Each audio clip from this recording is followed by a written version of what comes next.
Hey, good Monday evening, everybody. It's First Warn Storm Team Chief Meteorologist Brad Panovich. Here we are about 6 days out from a potential winter storm, and we're still talking about it. There's still a lot that we have to unfold and really kind of get into detail over the next couple of days.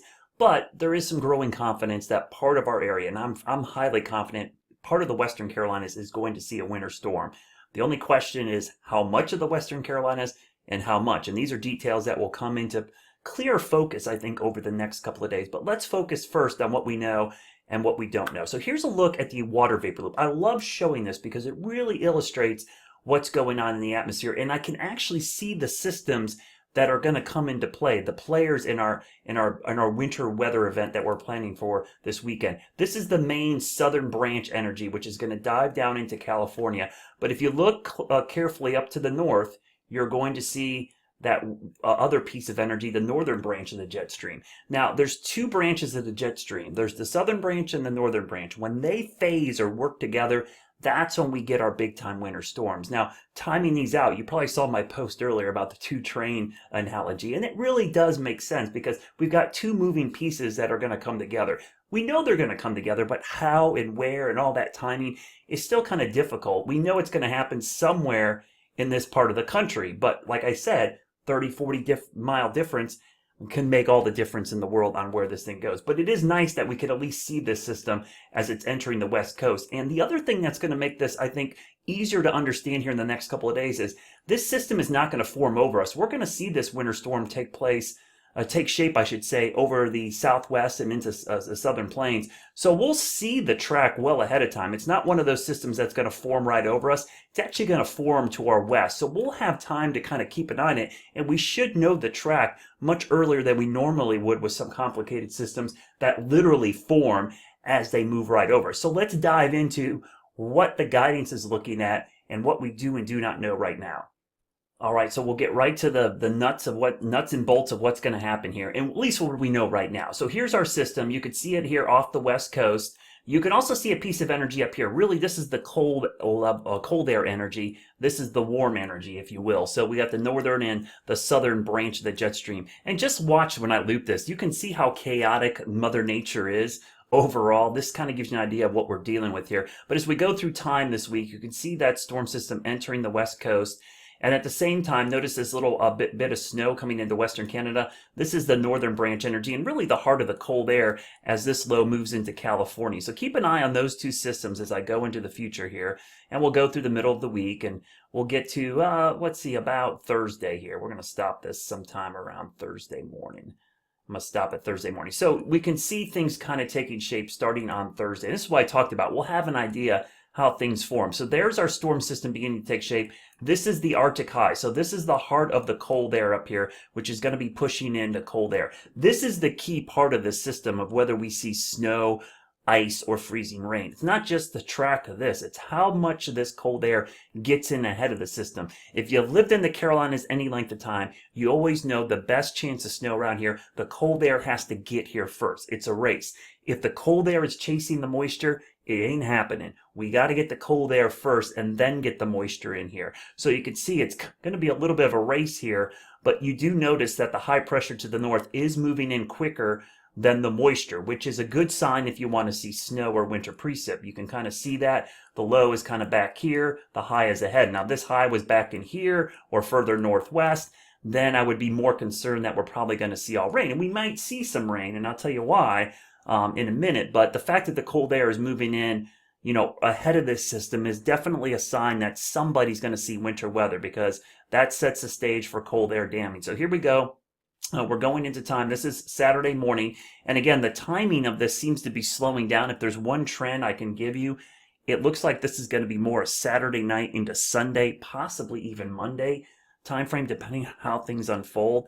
And the fact that things are slowing down is always something to keep an eye on. So this is basically Saturday afternoon. You can see the cold air wedging itself in here, getting pumped in. Our low is here, and it's moving in this direction. You can see a big shield of snow, rain, sleet, a whole mess to our west. This is why I said we'll see this thing coming. It's not going to develop over us.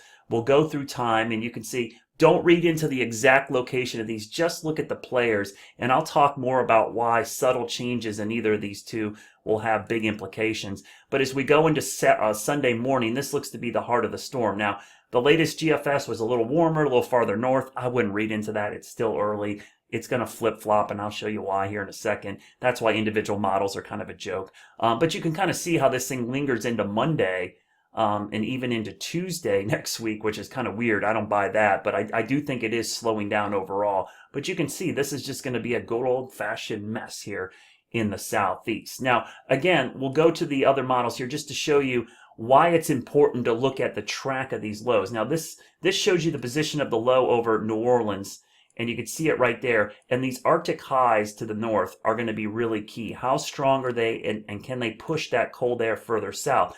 I posted earlier about the different storm tracks, and I'm going to show you that here in a minute. Those different storm tracks, people were confused, like, how can a more southern track mean more snow? Well, simply put, the further south this low goes, the more cold air that can get in from the north. What happens with these lows, you can see the winds spin counterclockwise, so you get southerly winds ahead of the system. So if the low is up here, you pull in that warm air way to the north, and it pushes the cold air up there. What you want for big snowstorms here in the southeast, for everybody that loves snow, you want to see that cold air get established. Nice, deep, cold air. And you want that low to track just to the south here to throw moisture back in and over that cold air. If this low gets too strong and tracks in, it pushes the cold air out of here. It basically keeps it away from us, and we don't end up with all of the snow. Now, let me show you the probability of seeing snow and ice this weekend. My colleague Aisha Scott put this together, and I totally agree with it. Based on what we know right now, you can see most of the southern Piedmont only in the 10 to 30% chance of seeing snow or ice. And the key part here is snow and ice. It's just not all snow. It won't be all snow. I can guarantee you that. Now, in the mountains, you see it's a pretty high probability, 50 to 70%. The reason we're very confident here is I know we've got moisture, and I know it'll be cold enough there for some type of wintry weather. Do I know the amounts? Certainly not, but I'm very confident we're going to see snow in the mountains. The question is how far southeast this can get. You can see this area right along Interstate 40 and northwest of Charlotte has a higher probability as well, just because that is more likely where the cold air is going to be the deepest. We talk a lot about our checklist, and I love checklists for this type of setup. And this really kind of tells you what we know now for the Piedmont. The one reason we're talking about this so early, and I'm so confident, is this is a very good pattern for snow. That storm track coming in from California, Arctic high to the north, that pattern recognition is a check plus all the way. We know we've got that. I also am very confident we're going to have moisture in here. That's not an issue. And the timing is becoming a little bit more clear with this Saturday night into Sunday time frame. Now that could change, as you saw, it could slow down a little bit more, but I really think it's a Saturday night and Sunday into Monday time frame. So if you're looking at it, the things we don't know, how deep is the cold air? And that's what I mean about cold air above the surface. Not is it cold enough at the ground? We don't know that for sure, but we also don't know how deep the cold air is above our head. So these are big question marks here. And the exact storm track, we don't know this. Now, to envision this, just to kind of give you an idea, imagine this was hurricane season, and I'm going to back this up. We would not even be in the 5-day cone for a tropical system yet. So you know the cones we do for hurricanes and tropical systems, you know, that only goes out 5 days. That would be like that. So we wouldn't even be in the cone yet. So that's why it's kind of crazy for people to get into specifics, because we're kind of just in wait and see mode right now. We really don't know the track of the system yet. And that's why we still got 6 days. And if we see this trend of slowing down, now this becomes even 6 days further out from tomorrow. So the slowing down actually complicates things quite a bit. But the checklist is very key here to what we do and do not know right now. Now, you may have seen, I'm going to show you snow meter here in a second, but I'm going to go back to the storm track. This is the graphic that I showed earlier today, and a lot of folks wonder, how can the southern system bring more snow? And I was talking about this, about where the low is. If it tracks down here, it allows the cold air to get pulled down. The thing you have to remember about these low pressure systems is they've got a warm front attached to it and a cold front that comes back here. That warm front gets pushed north the further north this low pressure goes, so it pulls up the warm air. So you want to see a big dome of cold air to the south and the storm track be a little bit further to the south. And just to give you an idea, the difference in this rain track, the rain snow mix track, and the snow track, this is only about 150-mile difference. And if you're talking 6-7 days out, 150-mile difference is really, really narrow for a large storm system like this. I mean, that's a small difference at that time range. So that's why it's not that we don't know. Someone earlier today said, "Yo, so you have no clue?" No, we have a clue. We wouldn't be talking about it if we didn't have a clue. No clue is like, it could be fine this weekend. No, we know somebody in the southeast or mid-Atlantic is going to see a winter storm. We just don't know exactly where. And we certainly wouldn't know 6-7 days out exactly what type of severe weather was going to happen in your backyard or how much rain was going to fall in your backyard. We just don't know that. That's just something we don't know right now. So certainly something that we will know as we get closer. And you really look for snowfall maps about 2, maybe 3 days out, depending on the confidence in the forecast. So as we get closer, we'll be a little more confident. So my snow meter right now, this is where we stand. We are going to see basically a 2 on the snow meter right now. Social media talk right now, because that's all it is. We don't know the amounts or impacts. Now, if I were to say in the mountains, I certainly would put this more in the 4 to 5 inch range, or 4 or 5 right now for the mountains. But for the Piedmont, Charlotte area, we're kind of stuck down here in the 1 to 2 range because it's basically social media talk right now. So I don't have a lot more to add from yesterday's vlog just because a lot hasn't changed. Don't get caught up in your phone app, because what's going to happen with your phone app, and I'll show you what's going on with your phone app just to give you an idea. The models, we run the models every 6 hours and 12 hours. So what happens with your app on your phone, it pulls one singular run. But as a forecaster, what we look at is something called an ensemble. We look at all of the different variations. So for instance, this is the GFS ensemble, and you can see we've got 21 versions of this model. Each member of the ensemble shows up here. You can see one shows rain, one shows snow, this one shows ice, this one shows rain. And what we do is we take the mean or the average of these, plus the European model, plus the Canadian model, plus several other models if you like to look at them.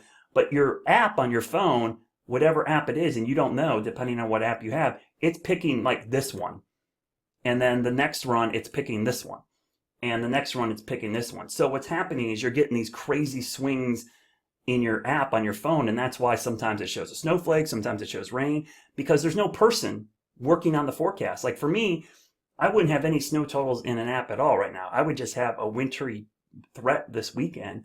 And probably I would keep it liquid right now with temperatures around 40. So that's why your apps on your phone are going to go crazy and kind of lead you astray, when in reality, we look at all of this data and smooth it out. And as we get closer, we use personal experience and a little nowcasting to help fine-tune the forecast. So I hope that helps you. Over the next couple days, I will be posting more of these vlogs. We'll be doing Facebook Lives as well, to kind of keep you up to date. I'm off today and I'm off tomorrow, but I'll be back on Wednesday. I was supposed to be off Wednesday, but I'll be back at work working on this storm to get you ready. But if you're in the mountains or foothills and you're watching this right now, be ready for a significant winter storm. That means ice and snow, impassable roads, maybe power outages. And in the Piedmont, start thinking about maybe having a winter weather plan. It never hurts to kind of get ready. Now, it shouldn't take you 5 days to get ready for a winter storm, just a couple, but it's the first one of the season, so maybe you haven't got your winter gear together. Maybe you got the car ready to go, the gloves out, the boots, that kind of thing.